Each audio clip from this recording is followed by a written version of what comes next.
Pour refermer cette page, toujours concernant l'élection présidentielle américaine, ça soulève de nombreuses questions également sur ses conséquences économiques, tant au niveau mondial qu'en Haïti. William Savary, économiste, est l'invité de Metro News pour discuter de la politique économique de Trump, en particulier de ses mesures d'incitation à l'investissement. Il analysera comment ces politiques pourraient influencer l'économie mondiale et l'attractivité d'Haïti pour les investisseurs étrangers. Bonsoir, Monsieur William Savary. Merci d'être avec nous pour parler des résultats des élections américaines. Bonsoir, Madame Osberlin. Bonsoir, Haïti. Bonsoir, Métropole. Bonsoir, tout le monde. Je suis heureux d'être avec vous pour en parler d'un événement vraiment historique aux États-Unis. En effet, il s'agit... Pour la première fois, c'est l'une des rares fois qu'un président qui a été élu, qui a perdu les élections, qui revient sur la scène politique et qui gagne les élections à nouveau. Ça, c'est extraordinaire. Justement, vous l'aviez dit, il s'agit d'un événement historique. Mais quels sont, selon vous, les facteurs qui ont contribué à cette victoire de Donald Trump lors de ces élections? Bon, d'une part, il faut signaler que Donald Trump a mené une campagne extraordinaire. Il a pu mobiliser la base républicaine et il a vraiment touché les nerfs de l'électorat américain. Donc, et en particulier, il s'est focalisé sur les issues qui étaient vraiment d'intérêt général. Et par exemple, comme sa position d'anti-abortion, sa position contre les homosexuels, sa position pour une Amérique forte, une Amérique puissante et prospère. Et je pense que ce sont les éléments qui ont vraiment contribué à mobiliser l'électorat et qui lui a favorisé le gain au scrutin. Il n'y a pas d'autre magie. Alors, nous savions que lors de sa campagne électorale, plus d'un craignait justement une victoire de Donald Trump, notamment certains Haïtiens, à cause des menaces qui ont plané sur ces Haïtiens. Mais voyons donc les changements qui peuvent avoir dans les relations entre Haïti et les États-Unis, notamment sur le plan économique, avec justement cette victoire de Donald Trump. Bon, vous avez mentionné la position des Haïtiens qui avaient beaucoup de crainte. Il faut tout de suite adresser ceci parce qu'il faut signaler que Donald Trump n'est pas un gars qui est anti-immigration, contrairement à ce que disent les gens. Il ne faut pas oublier que sa femme est une immigrante. Son colistier, la femme de son colistier est un enfant d'immigrant. Et c'est quelqu'un qui voudrait que les gens qui acceptent ou qui consentent de venir, qui consentent d'émigrer vers les États-Unis, le fassent légalement. C'est-à-dire, il ne voudrait pas que les gens s'accumulent, se rassemblent sur les frontières du Mexique et puis arrivent aux États-Unis de façon illégale. Alors, ils deviennent vraiment, selon lui et selon la politique des républicains, un poids lourd pour l'économie américaine. Et ça se comprend parce que là, ils pensent qu'avec l'arrivée des immigrants illégaux, qu'il y aura une pression sur l'économie américaine, il y aura une pression sur les services de santé, une pression sur le logement, une pression sur les services publics. Donc, ils ont une logique très, très particulière qui justifie l'opposition de l'immigration. Et aussi, il y a une chose très importante, c'est qu'aux États-Unis, il y a ce qu'on appelle la politique démographique. Ce sont des gens qui auraient préféré adopter la politique démographique nataliste. C'est-à-dire que la croissance de la population devait dépendre de la naissance des citoyens américains aux États-Unis. Et alors que dans certains pays, la politique démographique vise à la facilitation de l'immigration pour augmenter la population et augmenter la force de travail. Donc, ce sont deux positions totalement opposées et qui ont chacune leur mérite.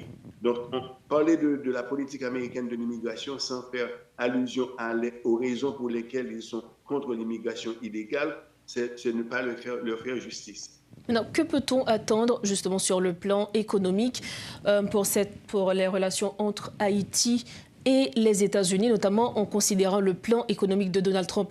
Comment ce plan pourrait affecter Haïti? Bon, premièrement, il y a divers éléments dans le plan de ce que propose M. Donald Trump, le président élu Donald Trump. Il y a d'abord la notion des tarifs, où l'administration Trump propose de mettre des tarifs contre produits qui viennent des États-Unis, plus particulièrement de la Chine. Et il y a ce qu'on appelle le Most Favored Nation status, qui est le droit dans le commerce international, où tous les pays sont appelés à payer les mêmes tarifs sur leur exportation vers les marchés américains. Donc, Donald Trump menace il dit qu'il va carrément éliminer ce statut pour la Chine, ce qui va automatiquement lui permettre de mettre des tarifs sur les produits qui arrivent de la Chine. Maintenant, il faut comprendre qu'il veut éliminer les tarifs, c'est parce qu'il veut protéger le marché américain, mais c'est aussi parce qu'il veut incentiver les industries à venir s'installer aux États-Unis. Parce que les industries qui veulent vendre sur le marché américain, s'ils veulent éviter les tarifs, qu'ils viennent s'installer aux États-Unis, créer les emplois aux États-Unis, investir aux États-Unis. Maintenant, pour ceci, en contrepartie, il leur promet de réduire les impôts que ces gens-là ont à payer sur leurs gains, sur leur profit net. Donc, c'est-à-dire que les taxations seront réduites de 25 ou 28% à 15%. Donc, c'est une négociation qui se fait. Donc, ça, maintenant, ça, c'est la première chose. Maintenant, Haïti pourrait se servir de ceci comme exemple et, par exemple, négocier certaines notions, certaines des avantages fiscaux que Haïti donne à ses entrepreneurs. Par exemple, vous avez la situation de la franchise douanière. Vous avez qui est une récompense qui est allouée à certaines entreprises en Haïti. Mais en contrepartie, les gens, on ne va pas distribuer, Haïti peut déterminer de ne pas distribuer les franchises douanières willy-nilly ou comme ci, comme ça, mais en incentivant les gens, vous allez obtenir des franchises douanières, moyennant vous créez des emplois, moyennant vous investissez un montant X. Alors là, c'est donnant-donnant. Hein? Donc ça, c'est une première. La deuxième chose que l'on peut parler, Donald Trump parle de la réduction de la réglementation pour faciliter les investissements. Haïti peut aussi se servir de la même chose, parce que vous avez en Haïti des réglementations qui sont vraiment nuisibles. Par exemple, pour fonder une entreprise en Haïti, ça vous met presque... Enfin, pour avoir une publication dans le Moniteur, vous attendez de 6 mois à 1 an. Donc, alors que normalement, c'est une procédure qui devait durer 2 jours ou au grand maximum 3 jours. Donc, l'élimination des réglementations pourrait faciliter la formation des entreprises et aussi introduire dans le système bancaire des éléments qui pourraient faciliter la capitalisation des entreprises. Donc, ce sont des éléments qui vont être mis en application en Haïti, aux États-Unis, avec la déréglementation, mais qui pourraient servir d'exemple aussi en Haïti. Justement, Trump pourrait bien décider de réduire ou de modifier les aides ou investissements en Haïti, notamment avec la mission multinationale. Il se pourrait qu'il n'y ait plus d'aide à cette mission comme le faisait l'administration Biden. Comment cela pourrait impacter l'économie haïtienne et comment aussi atténuer cela? Bon, il faut souligner que Trump, ce n'est pas lui qui va décider s'il y aura un budget pour la mission haïtienne, c'est le Congrès. Donc, ceci, avant même d'arriver là, il faudrait passer cette proposition au devant du Congrès. C'est le Congrès qui va approuver ou désapprouver ça. Donc, ça, c'est la première chose. Mais la deuxième chose, il faudrait déjà que je vous dise sincèrement, cette notion d'aide, c'est une notion avec laquelle il faudrait qu'on réfléchisse il faudrait un divorce avec cette notion d'aide. Haïti, j'ai consulté le budget national récemment. Haïti, le budget national d'Haïti est comparativement au produit intérieur brut. Si l'économie haïtienne est bien gérée, il y a assez de ressources en Haïti pour générer à peu près 3 milliards de dollars à 3 milliards et demi de dollars pour financer le budget national, qui l'année dernière était dans l'ordre de 2,5 milliards de dollars. Donc, c'est vraiment la question de la gestion de l'économie nationale pour générer les revenus qu'il faut pour faire fonctionner le pays.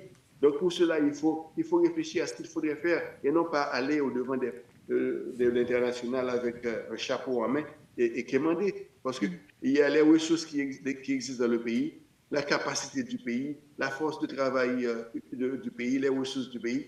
Il y a suffisamment de ressources, si on les gère correctement, qui pourraient générer les revenus nécessaires pour financer le budget de l'État. Donc il faut... Là, si Trump le fait, moi je dirais que ce serait une bonne chose. Ça pourrait inciter les Haïtiens à regarder à l'intérieur, faire des regards introspectifs pour réorganiser leur économie. Il faut donc une très bonne gestion. Merci infiniment à vous, Monsieur William Savary, d'avoir été avec nous. Merci à vous. Merci encore. Voilà donc l'analyse de l'économiste William Savary. Il était notre invité ce soir. Avec lui, on parlait justement des résultats des élections américaines et notamment le plan économique de Donald Trump.